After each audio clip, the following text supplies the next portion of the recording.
யாழ்ப்பாணம் பருத்தித்துறை துறைமுகத்துக்கு முன்பாக இராணுவத்தினால் நடாத்தப்பட்டு வருகின்ற சிற்றுண்டி சாலையில் புகைத்தல் பொருட்கள் விற்பனை செய்யப்பட்டு வருவதாக தெரிவிக்கப்பட்டு வந்திருந்தது. இந்த நிலையில் இன்றைய தினம் பருத்தித்துறை நகரசபை அமர்வு கூடிய பொழுது குறித்த சிற்றுண்டி சாலையில் புகைத்தல் பொருட்களை விற்பனை செய்வதை தடை செய்வது என தீர்மானிக்கப்பட்டிருந்தது. இதேவேளையில் நகரசபையினுடைய உரிய அனுமதிகள் பெறப்படாமல் நடத்தப்படுமாக இருந்தால் குறித்த சிற்றுண்டி சாலையை மூடுவதென்றும் இன்றைய தினம் தீர்மானிக்கப்பட்டிருந்தது. குறித்த பகுதியில் 2 பாடசாலைகள் காணப்பட்டு வரும் நிலையில் அப்பகுதியில் உள்ள சிற்றுண்டி சாலையில் இவ்வாறு இராணுவத்தினால் புகைத்தல் பொருட்கள் விற்பனை செய்யப்பட்டு வருவதாக தெரிவிக்கப்படுகிறது. தற்போதுள்ள அரசாங்கத்தினால் போதைப்பொருள் ஒழிப்பு நடவடிக்கை தீவிரமாக முன்னெடுக்கப்பட்டு வரும் நிலையில் இவ்வாறு பருத்தித்துறை நகரசபையினால் எடுக்கப்பட்ட தீர்மானம் தொடர்பில் பல்வேறு கருத்துக்கள் வெளியிடப்பட்டு வருகின்றன. குறித்த அமர்வானது இன்று காலை 9:30 மணியளவில் கூடியது. இதன் போதே இந்த தீர்மானம் எடுக்கப்பட்டிருந்தமை குறிப்பிடத்தக்கது.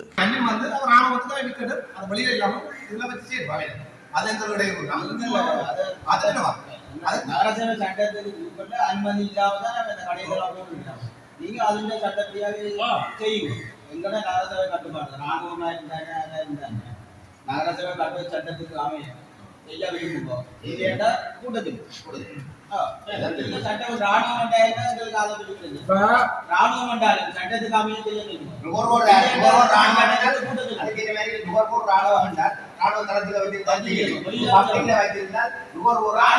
ராணுவ தளத்தில் வைத்திருந்தால் நகரசபையின் அனுமதியோடு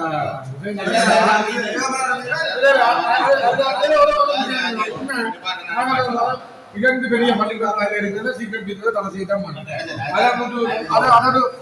அதோட உண்மையான விஷயம். 2 முக்கிய பாடசாலையில நாங்கள்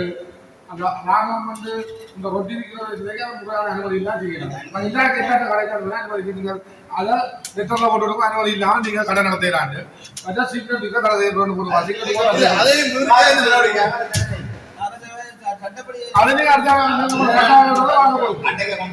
ஆனா சட்டம்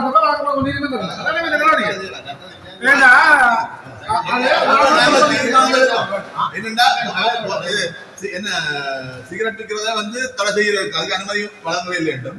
மற்றது நகரசபையின் ஒழுங்கான பிரதிநிதிகளை அனுமதி பெற்றால் கடையை தொடர்ந்து இயக்கலாம் வேண்டும்.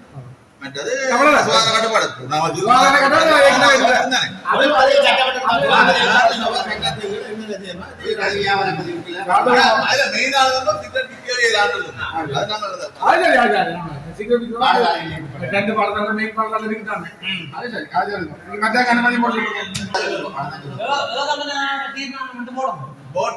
தீர்மானம் போட்டு லெட்டர் டிரா பண்ணி போட்டு கமாண்டருக்கு மட்டும் போடணும், டிஃபென்ஸ் மினிஸ்ட்ரி மட்டும் போடணும், ஜனாதிபதிக்கும் போடணும். லெட்டர் தனியாக பேருக்கு மட்டும் போட்டு விடக்கூடாது. கொப்பி சிசி எல்லாருக்கும் போகணும், ஜனாதிபதி மட்டும் போகணும், பிரசிடென்ட்டுக்கு போகணும், டிஃபென்ஸ் மினிஸ்ட்ரி மற்ற இந்த ஜப்னா கட்டத்தில் இருப்பார்கள் அவருக்கு கமாண்டர் எல்லாருக்கும் யாராருக்கு போகணும் அவ்வளோ இருக்கும். கொப்பியை போட்டு லெட்டர் வைக்கணும். மெயின் ஏன்னா சிசி போகணும் எல்லாருக்கும். எங்களோட நகரசபை எல்லைக்குட்பட்ட பகுதியில இனிவரும் காலங்களில் பிறக்கிற குழந்தைகளுக்கு தூய தமிழ் பெயரை சூட்டுறதுக்கான முயற்சியை ஈடுபடுறதுக்கு எந்த வகையில் அதை முன்மொழியலாம், அதை எப்படி அங்கே ஊக்குவிப்பை கொண்டு வரலாம். உதாரணத்துக்கு போனால் ஒரு தொகை பணத்தை வைப்பில் விட்டு வங்கியில வைப்பில் விட்டு கொடுக்குற மாதிரி அதுக்கான நிதி மூலத்தை எப்படி சேர்த்து என்ற சம்பந்தமாக இதை சபையில ஆலோசனை ஈடுபட்டிருக்கு. நான் மட்டும் தான் கதை போக முடியல. இதை ஏற்றுக்கொள்றீங்களா? என்ன மாதிரி நடைமுறைப்படுத்துற இந்த சபையால தாய் செய்தி குடும்பங்களோட தீர்மானப்படுத்தினாங்க. அப்ப அந்த வழிமுறைகள் அதுகளுக்கான எடுத்துக்கொள்ளலாம், திரட்டிக்கொள்ளலாம். விதிமூலத்தை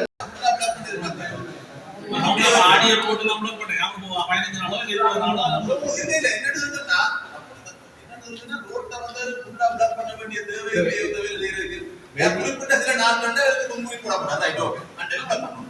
பொங்குறி போட பிளாக் பண்ணணும். பிளாக் பண்ணிடுவாங்க. இதெல்லாம் கண்டிஷன் எல்லாம் கொடுக்கும். அவன் சொல்லுவான் நீங்க சும்மா தான் கொடுத்தீங்கடா, கண்ட்ராக்ட் பீரியட் மட்டும் பிளாக் பண்ணடா. அவன் என்ன செய்வான், நீங்க ரோட்டை பிளாக் பண்ணி தரையில எழுதி போட்டு எக்ஸ்டென்ஷன் எடுத்து போவான். அது சட்ட பிரச்சனை ஒன்று வரும். அதால அவர்கிட்ட தெளிவாக இருக்கும். கண்டிஷன்ல கண்ட்ராக்ட் சம்பந்தப்பட்ட விஷயம் இது. இப்ப நாங்க வந்து சும்மா அடுத்த விஷயம் அப்புறம் அதை எக்ஸ்டெண்ட் மட்டும் பண்ணுவோம். இதுல வந்து கான்கிரீட் போடுறத டெவலப் பண்ணா நான் நினைக்கிறேன். அந்த நேரம் ஒரு நாள் தான் ஓட போறாங்க. நாங்கள் தமிழ் பஞ்சாலம் இதுல கண்டிப்பா தூய தமிழ் பேர் இன்க்ளூட் திருஞான சம்பந்த சந்திரசேகரன் சிவபெருமான வேறு கடவுள் தெரியும். தமிழ் பற்றி இருக்குது, முன்னுதாரணமான வேலை எனக்கு இருக்குது. ஆகையால ஒரு விஷயம் ஒரு தீர்மான ஒரு விஷயத்தை நாங்கள் ஆலோசனை எடுக்க போறோம்னு சொன்னா அதை என்ன மாதிரி நடைமுறைப்படுத்தாது. நாங்கள் ஊக்குவிப்பு பண்ண மாட்டோம், யூசியில ஊக்குவிப்பு பண்ண போது அதுக்கு வழிமுறை கொண்டு பாருங்க. ஊக்குவிப்பு பணிபுரிக்கப்பட மாட்டாங்க. அதை எவ்வளவு கொடுக்கலாம், யூசியில பண்றதா 1000 ரூபாய்க்கு போடுறதும் 1000 ரூபாய் ரெண்டு கொடுக்குறாங்க காண முடியும். அதெல்லாம் நீங்க வேணா நீங்க யூசியில நாங்கள் அப்படியே ஆதரவாகப்பட்டது இந்த 10 யூசியில தமிழ் பேர்கள் வைத்தால் நாங்கள் அவர்களுக்குரிய ஊக்குவிப்பு நம்ம போறாங்க. அப்படி இல்லை நான் சொல்ல அர்த்தத்துக்கு நீங்க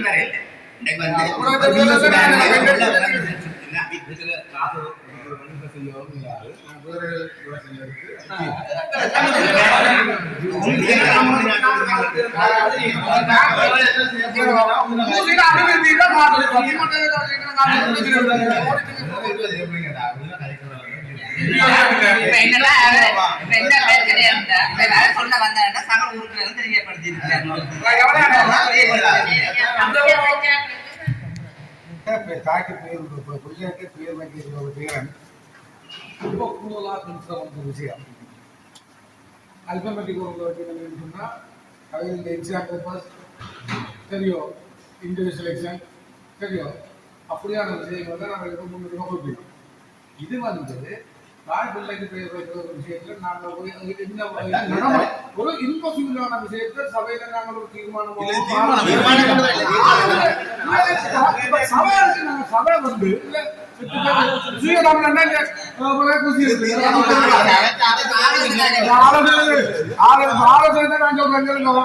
இது வந்து இந்த ஆலோசனை சொன்னா நாளைக்கு நாங்க போய் நாங்க சபையில பிள்ளைகிட்ட பேர் மாத்தினா நடைமுறை சாத்தியம் ஒரு விடயம் வந்து இந்த ஆலோசனை